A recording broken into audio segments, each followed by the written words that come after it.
have a letter and also a tragedy on the Lagos-Ibadan Expressway.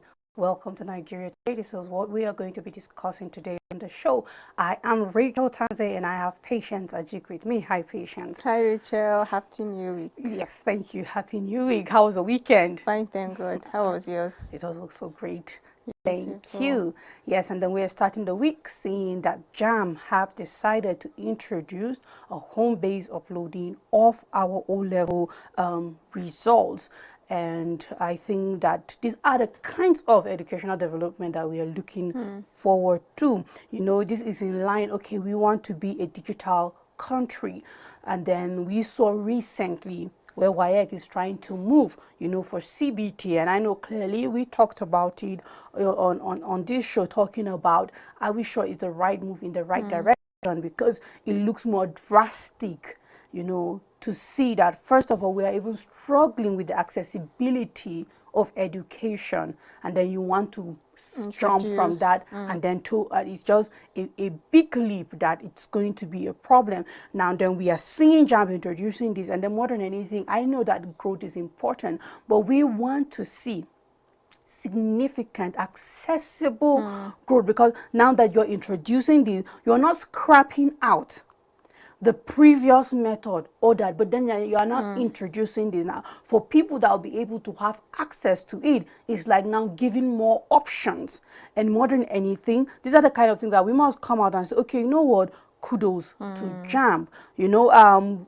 every education body have their challenges, most especially when it comes to our examination system. Every NECO, WAEC, you know, all of these different tests that we have in the country have their own challenges. However, if there is any that I think have done really well in transitioning from one level to another, that have had a way of making it work, even if it's not always perfect, I think is JAMB. Because even when they introduced the CBT, for example, it wasn't immediate, it wasn't scrapped completely. There was still the option of paper-based, and then before the computer-based test and all of that. And then now we are seeing JAMB, this particular examination council, coming out to say, you know what, we are now introducing this. Why? So that certain barriers will be off and all of that. Once you can be able to do this on your mobile phone, on your system, it is okay. Anywhere you are, you should be able to do it. We're not saying that the old way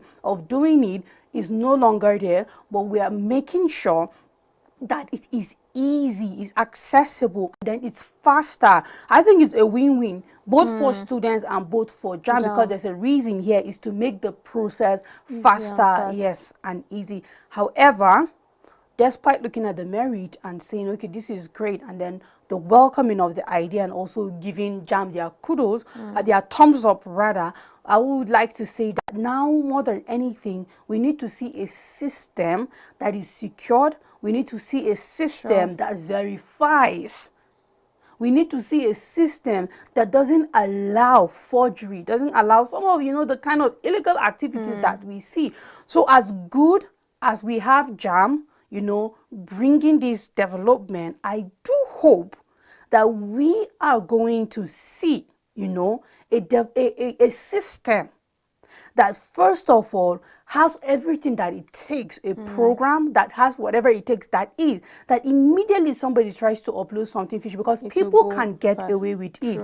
Yes, it will be detected and that result will be rejected immediately. Well, Rachel, all your concerns are valid, and then you've said almost everything. Because when we see a reform like this, especially in the education sector, it is a thing of joy. And then this new policy coming from JAMB is something that it is commendable. And like you've raised so many concerns, one thing is key: good policies are good.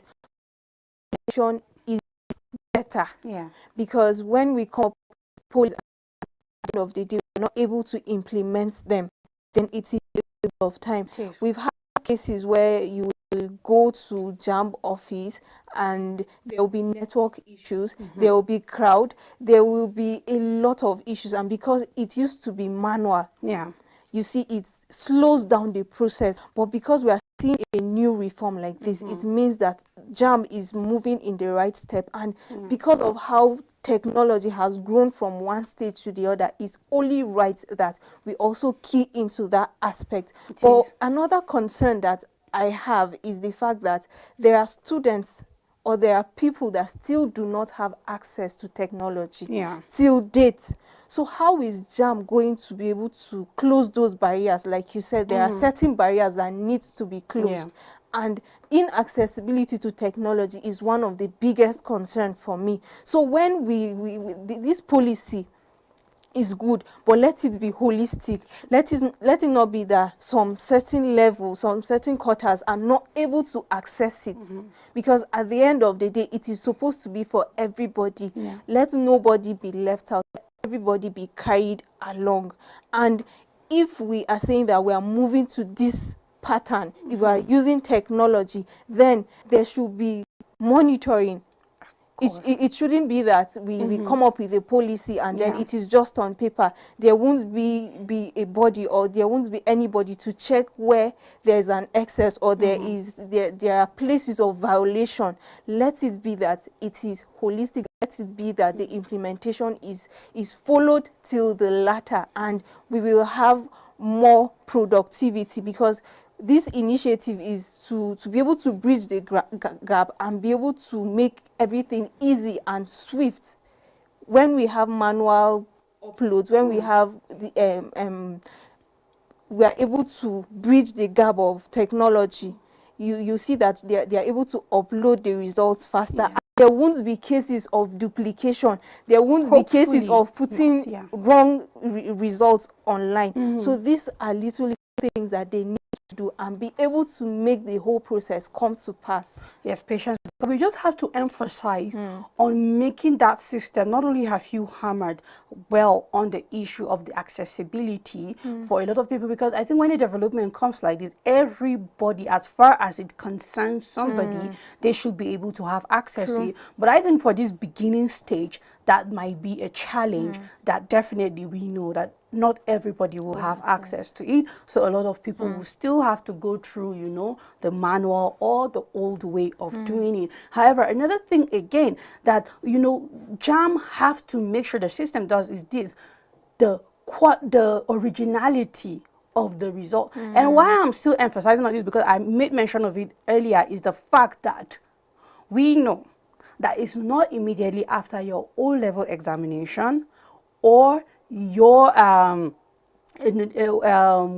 or NECO, yes, all the O-level examination, that you do have access to your original results coming from WAEC or NECO, because we do know that there is the internet printed one where you just see your results and you know, and you're able to use it to apply to schools and all of that. However, that original WAEC or NECO results often take a little while before they come out. So now, the only way, one way to be able to, you know, sieve out fake results, and it's when it's the original, you know, having quotes from WAEC, the stamps and all of that, how the paper is, we do know how these original results look like. So when they are the ones uploaded, it already takes that out. But now when we begin to have random kinds of, so when you look at it, it is beautiful. However, I do hope that JAMB have done the necessary work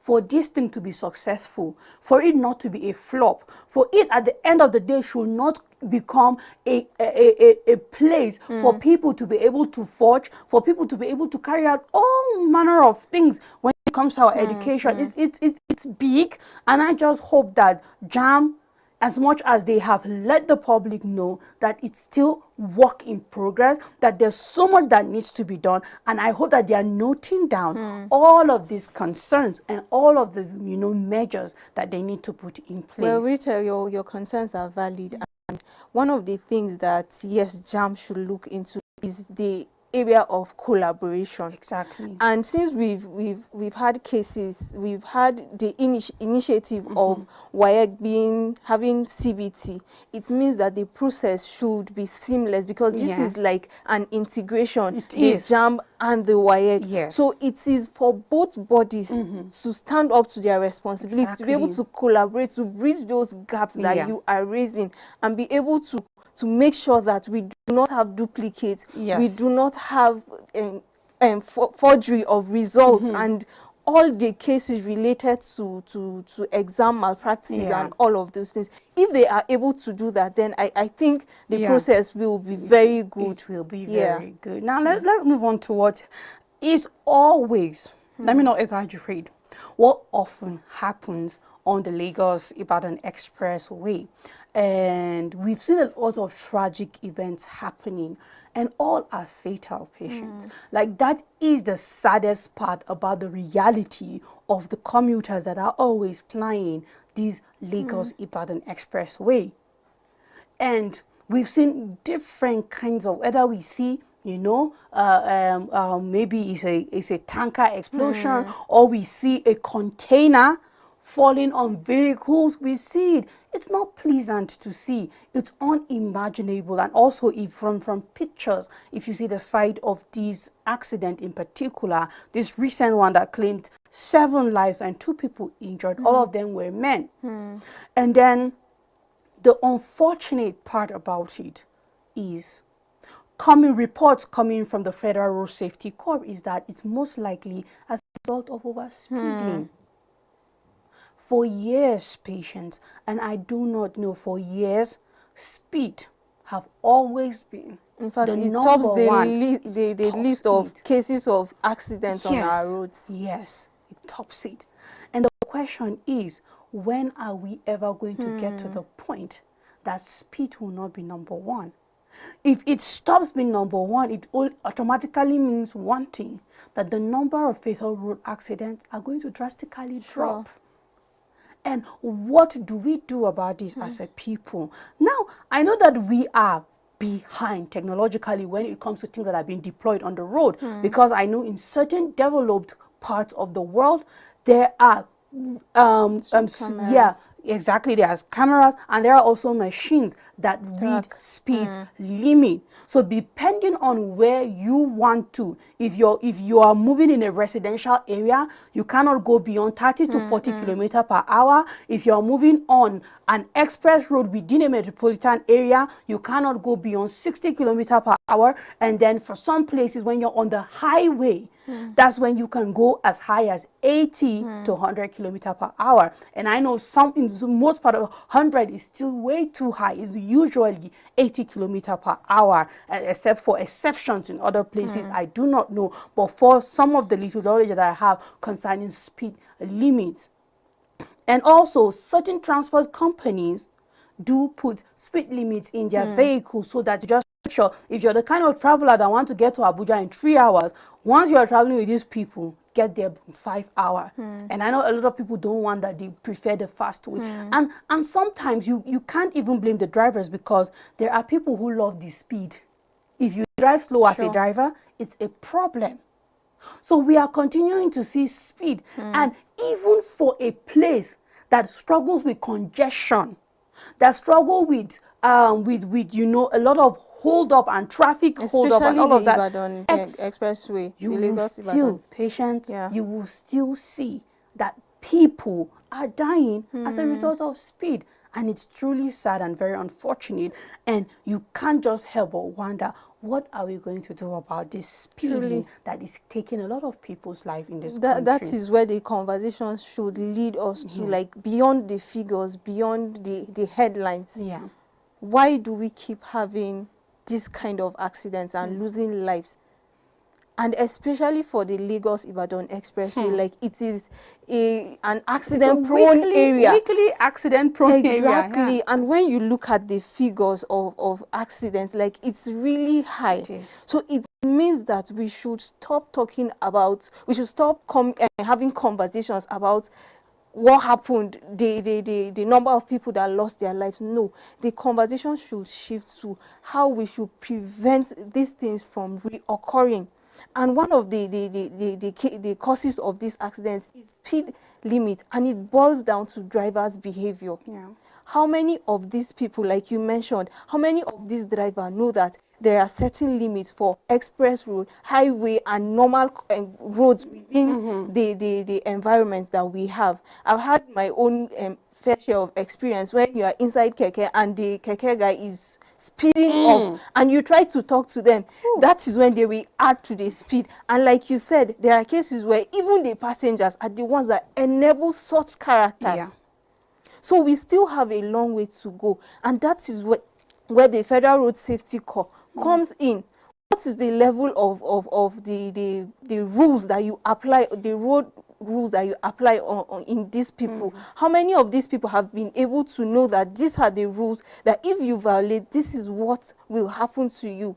Where is the implementation? Do we just have rules for it to be stated without us practicalizing them? These are the conversations that we should have. In as much as the drivers have a role in all of these things, the government too has a greater responsibility in regulating all of these things.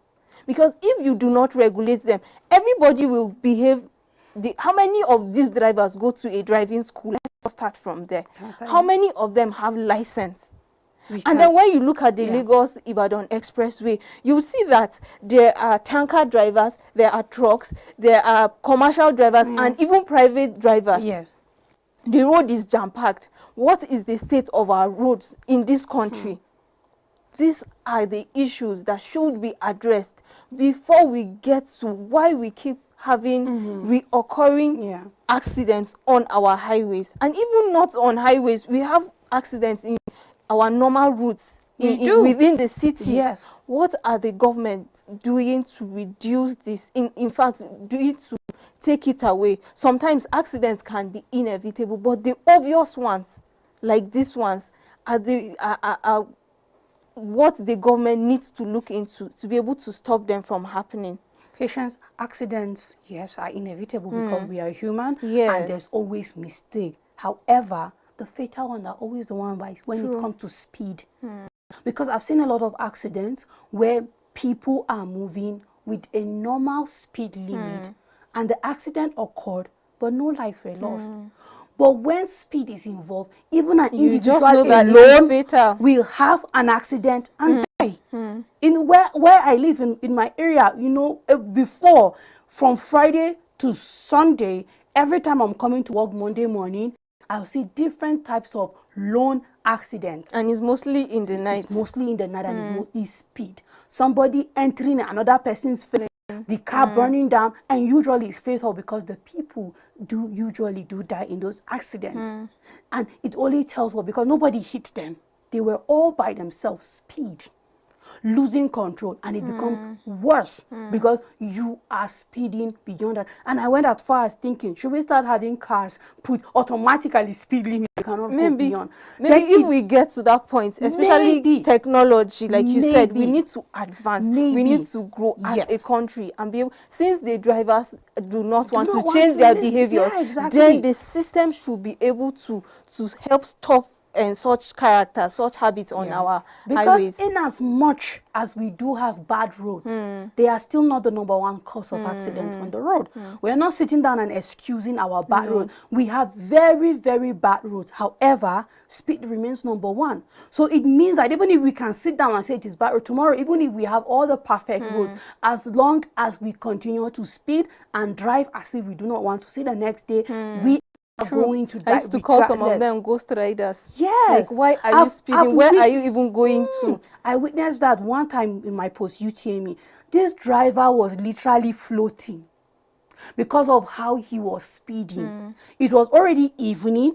He's trying to get us to just, and the thing is that it wasn't even that time where the security was very bad. It was still a relatively safer Nigeria at that time compared to what we have now.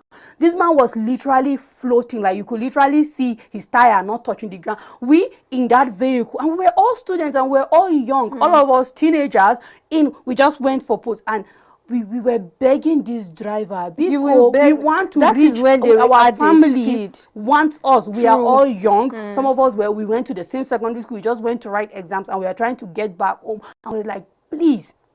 What saved us? Soldiers stopping at some point, and then that was when he became a little bit slow, and that was when I had hope that I'll probably see my family. It's funny, again. But it's unfortunate that we have such things happening, and at the end of the day, we have lives being lost. And after that, patience, that was the last time I follow such routes.